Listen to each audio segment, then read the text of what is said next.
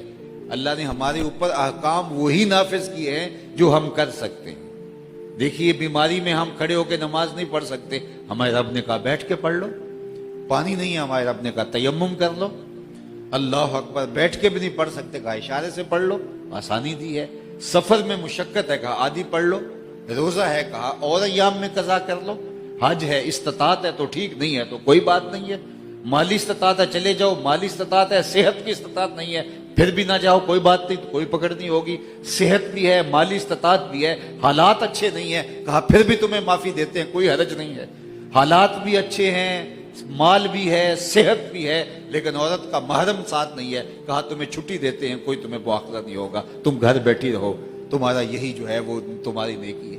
تو شریعت کب مشکل ہے؟ ہم نے تو فیشن کے طور پہ کہہ دیا جی آج کل دین پہ چلنا بڑا مشکل ہے۔ میں اگر چل کے آیا ہوں تو مجھے عزت سے یہاں لایا گیا ہے، میں 3 گھنٹے بھی بولوں تو آپ غور سے سن رہے ہیں۔ آپ اگر گھر سے چلتے ہیں تو یہ مخملی مسلح بچے ہوئے ہیں، موسم کے مطابق پنکھے چل رہے ہیں، گرمی ہوگی سردی ہوگی تو ہیٹر ہوں گے، تو کیا مشکل ہے یہاں آ کے سجدہ کرنا؟ اور ہم کتنے فیشن سے کہتے ہیں جی آج کل دین پہ چلنا بڑا مشکل ہو گیا۔ میں نے کہا تیرے لیے مشکل ہے یا بلال حبشی کے لیے مشکل تھا؟ تیرے لیے مشکل ہے یا کربلا کے اندر دین پر چلنا حسین ابن علی کے لیے مشکل تھا؟ جن کے لیے مشکل تھا انہوں نے تو ہنس ہنس کے کہا کوئی مشکل نہیں، اور جن کے لیے مشکل نہیں ہے وہ کتنے نخرے سے کہتے ہیں آج کل اوکھا ہو گیا دین پہ چلنا۔ کیا اوکھا ہو گیا؟ روزہ رکھو گے تو شام کو شربت ملے گا، انواع اقسام کے پھل ملیں گے، ان کو پوچھو نا جنہوں نے کھجور کو چوس کے روزہ رکھا، اسی کھجور کو چوس کے افطار کیا، اگلے دن پھر روزہ رکھا اور دن کو جہاد بھی کیا، انہوں نے تو نہیں کہا دین پہ چلنا مشکل ہے، ہم کہتے ہیں جی مشکل ہو گیا، جی مشکل ہو گیا۔ تو یہ ہمارے نخرے ہیں اور یہ ہمارا اپنا ایک انداز ہے۔ تو کوئی بھی منزل حاصل کرنی ہو ایسے نہیں ملتی، اس کے لیے محنت کرنا پڑتی ہے۔ تو جنت یوں تو نہیں مل جائے گی، آخرت کی خوبصورت زندگی یوں تو میسر نہیں آ جائے گی، اس کے لیے ہمیں کوئی قربانی دینا پڑے گی۔ اور ہم تو جس دور میں جی رہے ہیں، ہمارے آقا نے تو ہمارے لیے فرمایا، آقا کریم نے ارشاد فرمایا کہ صحابہ تم اس دور میں جی رہے ہو کہ تم 10واں حصہ بھی دین کا چھوڑو گے، 10واں حصہ بھی تم سے رہ جائے گا تو تم سے مواخذہ ہوگا، اور وہ ایک زمانہ آئے گا وہ 10ویں پہ عمل بھی کر لیں گے تو نجات کے لیے کافی ہوگا۔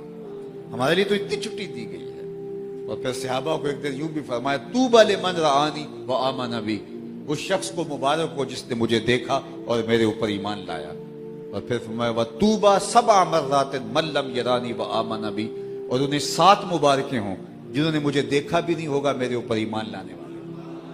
ہمیں تو مبارکیں دی گئی ہیں۔ تو دین پہ چلنا صاحب اوقا نہیں ہے، مشکل نہیں ہے۔ تو کثرت کے ساتھ موت کی تذکیر، تلاوت، ذکر اور اچھے لوگوں کی صحبت۔ برے لوگوں کی صحبت سے انسان کے دل میں ہرس، ہوس، لالچ، خواہشات، یہ ساری چیزیں پیدا ہوتی ہیں۔ اچھے لوگوں کی صحبت میں بیٹھنے سے دل نرم پڑتا ہے اور دل کہتا ہے کہ نہیں مجھے یہ طریقہ اختیار کرنا چاہیے۔ تو یہ میری اور آپ کی ضرورت ہے کہ اچھے لوگوں کو تلاش کریں۔ اللہ اکبر۔ تو اللہ تعالیٰ جل شانہ مجھے اور آپ کو اپنی کرم نوازیوں کی اجالوں میں رکھے۔ میں اگر 7:15 بجے ایئرپورٹ پہ نہ پہنچنا ہوتا تو میں ضرور مزید گفتگو کرتا، میرا مضمون مکمل نہیں ہوا، لیکن جتنی باتیں آپ تک پہنچ گئیں اگر ہم ان پر ہی عمل کر لیں تو ہمارے لیے کافی ہوں گی۔ وآخر دعوانا ان الحمدللہ رب العالمین۔ الحمدللہ۔